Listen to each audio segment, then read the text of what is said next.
What's up, California? We're out hitting the streets like I promised we would do.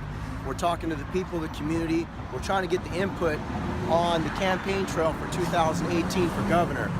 I told you this campaign is not about being a Republican or a Democrat or any of the above. It's about the people of California and what's right for the people of California. I have some views and some ideas. I'm gonna run them past the owner of High-Low Bail Bonds. His name is Rehan. He was a Torrance detective for 10 years. He's got his own company. I'm gonna put some of the thoughts past his desk and see what he thinks about the reform that I think California needs for its policing. So come on in.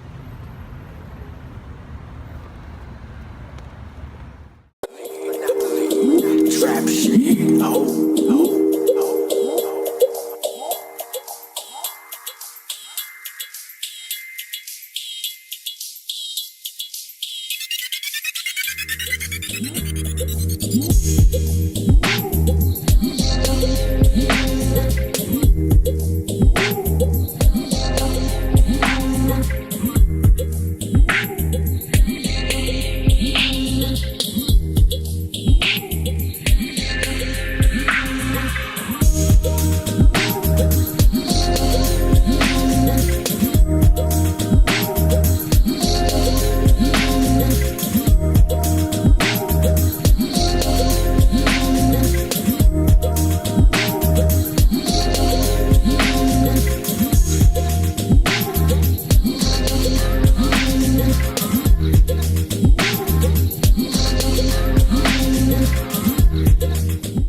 Welcome everybody, we're back. California for Governor 2018. As I told you before, I'm going to bring the streets to the Capitol, and by meaning that, we're talking to business professionals amongst California and talking about the views that subsequently are having problems in Congress right now or in California.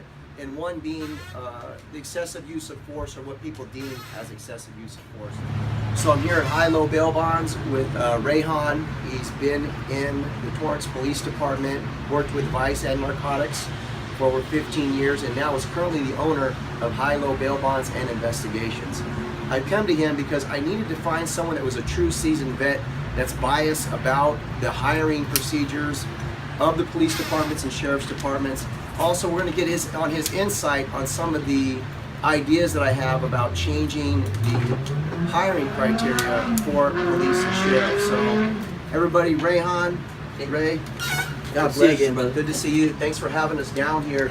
You know, I just want to talk to you a little bit about getting your input on what I believe is some of the criteria that needs to be changed in our local police department and sheriffs, and maybe some of your ideas on if you agree or disagree on that, and maybe some of your ideas on why I probably feel the way I do.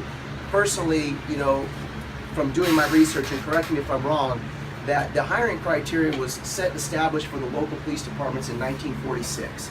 That being said, that the average age to be hired on was 20 years old to go into the police academy. Upon graduation, they'd be 21 years old. I understood it back then because the average life expectancy for a male was between the ages of 47 and 58.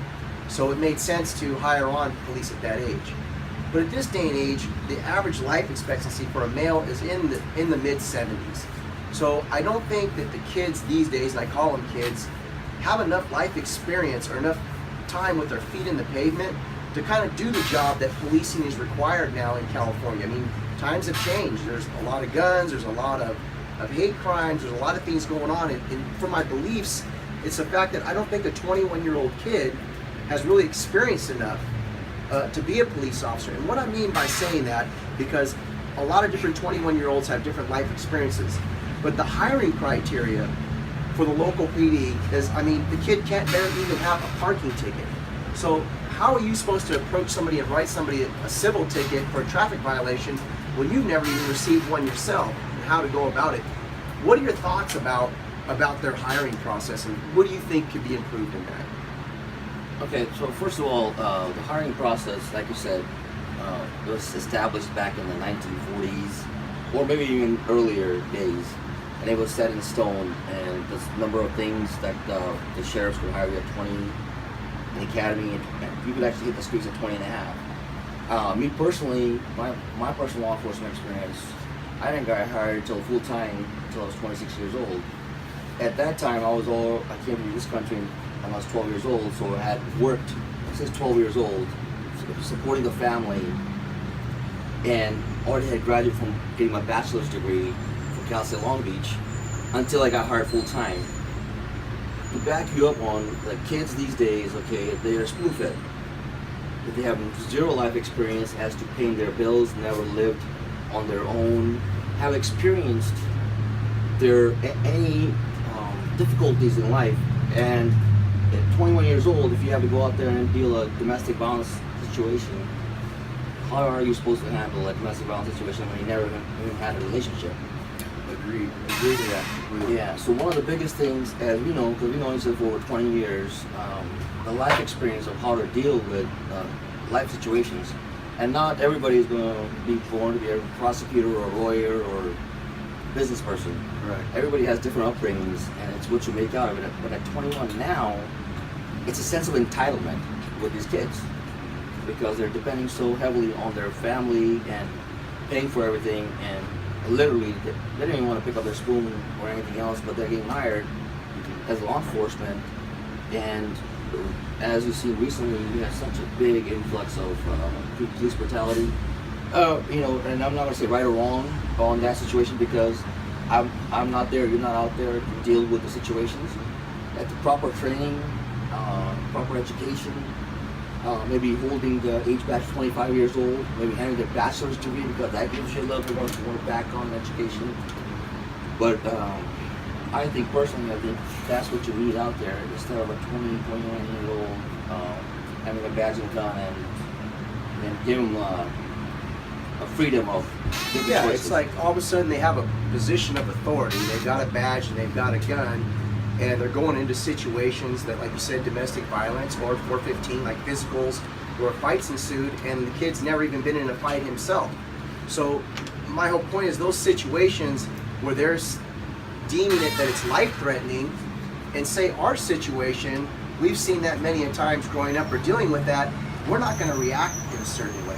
And I feel that without those experiences, that's a part of the department that we need to start hiring people that have a little bit more life experience so these type of situations don't happen.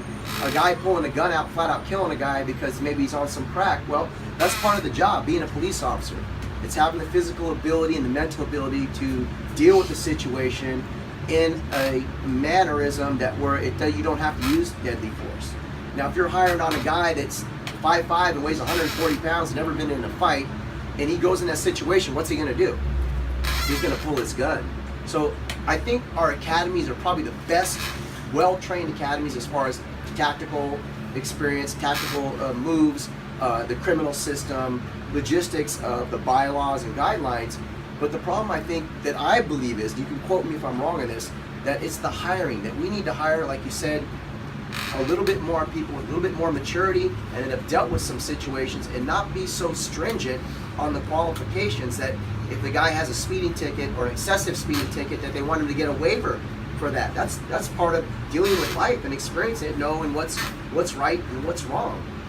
I totally agree because you know what, I don't hire anybody in my companies or in those investigation firms to help one of the agents who have clean background because they have zero experience. I want somebody with not like say street creds, meaning being dangerous out there, have actually lived life and dealt with some kind of adversity. Situations and circumstances. Exactly, like not being able to pay your bills, okay, having relationship issues, dealing with kids, dealing with courts. And not to say that everybody has to be a criminal to get hired, but however, it is a big, important part of what the product you're putting out there. It's like you train in martial arts for how many years, and you still try to perfect it every year, every month. Working out, okay? How long have you been working out? I've been working out over 20 years. Same thing every day, trying to get back to the next level. Right. But I think the biggest problem now these days with these kids, and especially in California, and I agree with you, best trained academies in the world. The academies, the law enforcement, the experience, the instructors are the best trained, but they can only do so much. And when you put the product out there at 20, 21, some people are mature at 21. Some people don't. Some officers will not get mature at 31. Correct. Because you know, they got a Well, badge and you gun. you can't open a book and teach right or wrong a life experience. That's something that you have to experience. And I think that's what made you such an outstanding police officer for the city of Torrance, and working as a detective and being able to do that, because you didn't come in with a book degree and no experience. You lived life. You've paid bills. You've dealt with situations, and you had an understanding about how life works. And that's one of the biggest things that I'm saying about the department is these kids don't have enough life experience to deal with certain situations. That's where these shootings come from. That's where the excessive use of force comes from, because they're deeming these situations as endangering their life. Absolutely. I think, you know, the biggest part of me as an immigrant coming in this country in 1984 from Pakistan. I have 3 brothers and a sister. One of the biggest things, life lessons in my life, my dad told me. Number 1, nobody can steal education from you. And if you hang out with losers, you become a loser. So the establishment of who you hang out with, and growing up at 12 years old working and paying bills and helping mom and dad out, and just to help them out, not having a golden spoon in our mouth, was the biggest thing. But currently, you know, my brother and sister are doctors, medical doctors, okay? My sister's a race manager for City of Inglewood. I have a law enforcement family, brothers, sergeant for City of Inglewood. Myself, I have 3 master's degrees, a law degree, a doctorate degree. I'm going to take my bar exam to be an attorney. But I'm going to do criminal defense, because when I was on the justice system on the other side, you don't get justice in court systems either. It's so many people with money win. Same thing with people getting hired and, you know, trying to make a perfect life for the kids or whatever. Right. That doesn't ensure any continuity in the department, that, you know, these parents have basically breastfed these kids and protected them their whole life, and then the departments are saying, wow, look at this kid, he doesn't even have a parking ticket. I'm going to hire him. He's going to pass all the paperwork and learn all the codes. But that doesn't make him a good officer whatsoever. Absolutely, I agree with that. It's not, you heard the old saying, right? It's not what you know, it's who you know. Right. It happens with police departments too. Fire department, police department, same thing. It's a great careers, but the bottom line is, you know, I worked as an officer, a detective. I worked undercover with the feds, DEA, task force officers, terrorism, counterterrorism, cartels. Okay, and then some of these people in the federal government, they're being picked up right off the college with being from 18 years old, 4-year college, at 22, 23. Zero life experience again. But I think the education is a big background, and they should make it a requirement to have a bachelor's degree. Or maybe the students have bachelor's degree, or some kind of more experience, life experience, Right. before they have they get hired as an officer to patrol the streets, because it's dangerous out there. Right. And sometimes you can't, you know, criticize the decision they got to make in a second or 5 seconds of the incident. But something has to change. Right. I think you're the person. I'm great, you know. First of all, grateful for you to even bring that up. But something has changed at 21. I didn't know anything. Well, right on, Rehan. Thank you so much for your time. I want you to know I support the police. I support our flag, and I support this Constitution. And regardless if Donald Trump is president or not, he is our president. I respect that position. Once again, Mavrick for governor, 2018. To the people, with the people, for the people. You better ask somebody. Trap monopoly. Trap shit. Oh.